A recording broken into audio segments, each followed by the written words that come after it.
તમે કપટ કરો છો, મને કેવી રીતના ખબર પડે કે તમે કપટ કરો છો? પણ ભગવાનને ખબર પડે. હું કેવી રીતના પડે સમજાવું. આપણે ત્યાં ભારતમાં એક નાની ઉંમરનો એક દિવ્ય સંત અત્યારે ભારત વિશ્વભરમાં ફરી રહ્યો હતો. પૂજ્ય બાગેશ્વર ધામ ધીરેન્દ્ર શાસ્ત્રી. અમે તો અમદાવાદમાં જ્યારે ગુજરાતમાં આવ્યા ત્યારે એરપોર્ટ ઉપર સ્વાગત માટે ગયા અને પછી સંત સભામાં અમે મળ્યા. અને આપણા સનાતન ધર્મની અંદર એવી ઉપાસનાઓ છે કે જે તમે ભજન કરો એક દિવસ તમને સિદ્ધિ મળે છે. હવે એમનો ચમત્કાર કેવો છે કે તમે શું વિચારો છો મનમાં એ તમને કહી દે. હો, તમારી ચિઠ્ઠી લખી દે. હા, વિચાર કરો.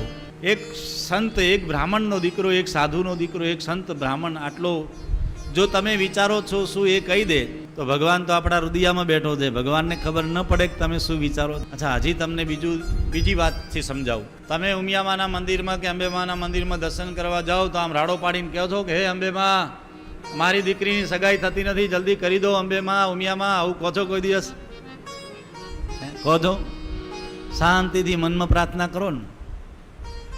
આજુબાજુવાળા સાંભળે એમ બોલો છો કોઈ દિવસ? તમારી જે કામના, તો મેં ખાલી એક કામના કીધી, આવું બોલો છો? ભગવાન અંદર છે.